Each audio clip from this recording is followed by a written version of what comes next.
दोस्तों, आज हम आपके लिए लेकर आए हैं इस पक्षी जोड़े की कहानी, जिसे सुनने से आपके जीवन को प्रेरणा मिलेगी और एक महात्मा की 5 बातें जिन्हें अपनाने से कभी मनुष्य के जीवन में लड़ाई झगड़ा नहीं होगा और कभी धन की कमी नहीं होगी। लेकिन उससे पहले हमारे चैनल को सब्सक्राइब करना और वीडियो को लाइक करना मत भूलना। तो चलिए कहानी शुरू करते हैं। एक समय की बात है, किसी जंगल में चकवा पक्षी का एक जोड़ा रहा करता था। चकवा और चकवी दोनों में बड़ा प्रेम था। दोनों अपना हंसी खुशी जीवन व्यतीत कर रहे थे। इन दोनों में इतना प्रेम था कि जंगल में मौजूद पशु पक्षी इनके प्रेम का मिसाल दिया करते थे। यहाँ तक कि चकवा चकवी एक दूसरे पर प्राण न्यौछावर करने के लिए तैयार रहते थे। जब चकवी से कोई गलती हो जाती तो चकवा जब उसे सुनाता तो वह चकवी चुपचाप सुन लेती है और पलटकर कभी भी जवाब नहीं देती है। ठीक इसी तरह जब चकवे से कोई गलती हो जाती है तो चकवी चकवे को सुना देती तो चकवा भी चुपचाप सुन लेता और पलटकर कभी भी जवाब नहीं देता था। जब दोनों में किसी बात को लेकर खटपट होती तो थोड़ी ही देर में दोनों में सुलह भी हो जाती। चकवा का पड़ोसी एक कौवा था। कौवा का अपनी पत्नी से हमेशा हर बात पर झगड़ा हुआ करता था। उन दोनों में हमेशा क्लेश रहता था। इतना झगड़ा करते कि मारपीट की नौबत आ जाती। कौवा बड़ा ही दरिद्र था। उसके घर में हमेशा अन्न की कमी रहती थी। वही चकवा धन धान्य से संपन्न रहता था, क्योंकि इसके घर में खुशहाली और शांति थी। कौवा जब चकवा चकवी को देखता कि ये दोनों कितनी खुशी और आनंद से रहते हैं तो उसे जलन होती थी। कौवा अपने मन में सोचता है कि मैं किस तरह इन दोनों में फूट डालूं और इन दोनों को अलग कर दूं, जिससे इसके घर की शांति भंग हो सके। कौवा चकवा का मित्र भी था। मित्र ही मित्र के बारे में गलत सोच रखता था। उसके मन में चकवा और चकवी के प्रति हमेशा जलन रहती थी। कौवे ने अपने मन में सोचा कि अब मैं इसे शांति से नहीं रहने दूंगा। जब मेरे घर में झगड़े और लड़ाइयाँ होती है, मैं परेशान रहता हूँ, तो फिर ये कैसे सुख शांति से रह सकता है। अब इसके घर में भी अशांति फैलानी है। इसका जीवन भी हमें नरक करना है। जब कभी भी चकवा घर पर नहीं रहता तो कौवा चकवी के पास जाता और चकवे के बारे बुराई करता और कहता कि चकवी बहन, चकवा भाई आपसे बिल्कुल भी प्रेम नहीं करते, वह तो किसी दूसरे से प्रेम करते हैं। मैंने उन्हें कुछ समय पहले किसी अन्य से बात करते हुए देखा। कौवे की इस बात को सुनकर चकवी को बिल्कुल भी भरोसा नहीं होता था।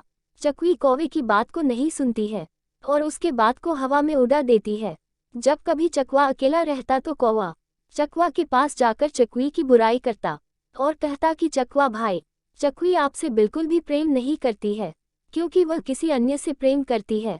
मैंने आज ही चकवी बहन को किसी और से बात करते हुए देखा है।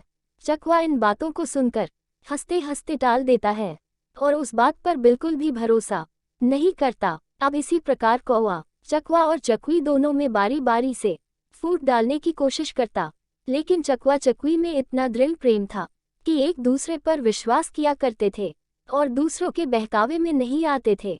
अब इस प्रकार कौवा जब हार जाता है तो कौवा अपनी पत्नी से जाकर कहता कि यदि तुम चाहती हो कि मैं तुमसे कभी भी झगड़ा न करूं तो तुम मेरा एक काम करो, चकवा और चकवी दोनों में मनमुटाव करवा दो, दोनों के बीच झगड़ा पैदा कर दो, जिससे उनकी शांति भंग हो सके। कौवा ने अपनी पत्नी से कहा कि जब भी तुम्हें मौका मिले तुम चकवी बहन का कान भरती रहना और मुझे भी जब भी समय मिलेगा मैं भी चकवा भाई का कान भरता रहूंगा, जिससे दोनों में लड़ाई झगड़ा हो सके।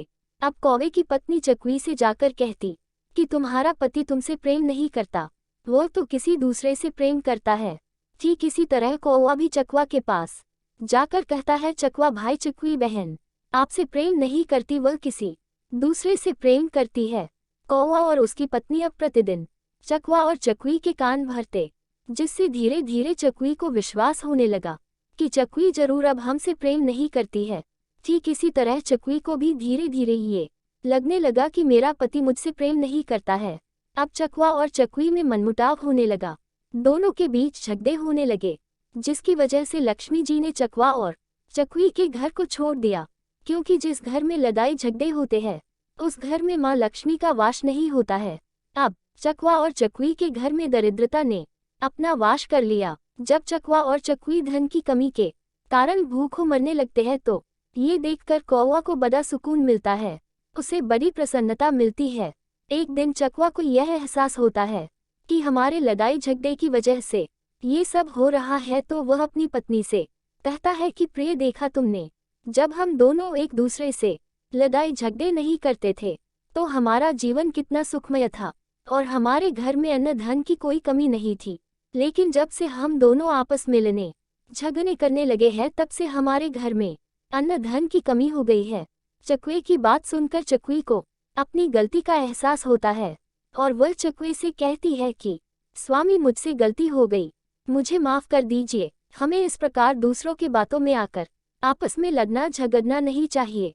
तब चकवी ने चकवे से कहा कि इस समस्या के समाधान के लिए हमें क्या करना चाहिए। तब चकवे ने कहा कि यही पास ही गुफा में एक सिद्ध पुरुष महात्मा रहते हैं, हम उनके पास चलते हैं, वही हमारी इस समस्या का समाधान करेंगे और हमें ये बताएंगे कि हमें अब क्या करना चाहिए। ये सोचकर चकवा और चकवी उस महात्मा के पास चले जाते हैं और महात्मा को प्रणाम करके बैठ जाते हैं। जब महात्मा ने चकवा और चकवी के आने का कारण पूछा, जब चकवा की आंखों में आंसू आ जाते हैं, दोनों पति पत्नी रोने लगते हैं। चकवा विस्तारपूर्वक पूरी कहानी उस महात्मा को सुना देता है। तब महात्मा कहते हैं कि हे चकवा, मेरी बातों को ध्यान से सुनो। आज मैं तुम्हें ऐसी 5 बातें बताऊंगा जिसे यदि तुमने अपने जीवन में उतार लिया और उस पर अमल कर लिया तो कभी भी तुम्हारे घर में लड़ाई झगड़े नहीं होंगे। इसके साथ ही जो मनुष्य मेरी इन 5 बातों पर अमल करेगा, उसके घर में कभी भी लड़ाई झगड़ा नहीं होगा तथा उसके घर में कभी भी धन की कमी नहीं होगी और उसके घर से लक्ष्मी कभी भी रूठकर नहीं जाएंगी। महात्मा के द्वारा कही गई 5 बातें जो तुम्हारे जानने वाले होते हैं, सगे संबंधी होते हैं, जो तुम्हें अच्छे से समझ रहे होते हैं तथा जो तुम्हें अच्छे से जान रहे होते हैं, वही तुम्हारा जग काटते हैं। ये बात बिल्कुल सत्य है। जो व्यक्ति तुम्हें अच्छी तरह से जानता और समझता है, वही व्यक्ति तुम्हारे घर में झगड़ा लड़ाई करवाते हैं, जिससे घर में क्लेश उत्पन्न होता है।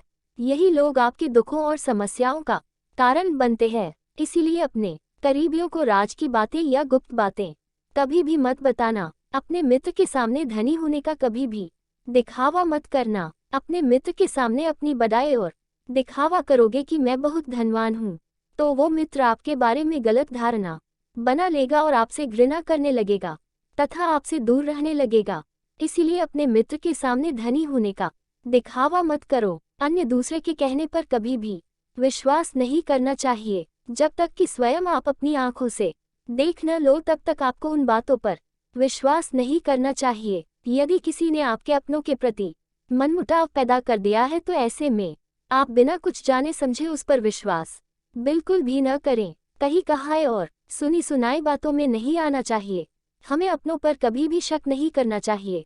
यदि आप अपनों पर शक करेंगे तो आप विनाश के कगार पर पहुंच जाएंगे। पति पत्नी, माता पिता, पिता पुत्र, इन्हें आपस में किसी के ऊपर शक नहीं करना चाहिए। आप गैरों पर शक कर सकते हैं, लेकिन अपनों पर कभी भी शक नहीं करना चाहिए। कभी भी बिना बुलाए समारोह और उत्सव में नहीं जाना चाहिए, क्योंकि यदि आप बिना बुलाए किसी समारोह या उत्सव में जाते हैं तो इससे आपके सम्मान को ठेस पहुंच सकती है, जिससे आपके मान सम्मान में कमी आ जाएगी।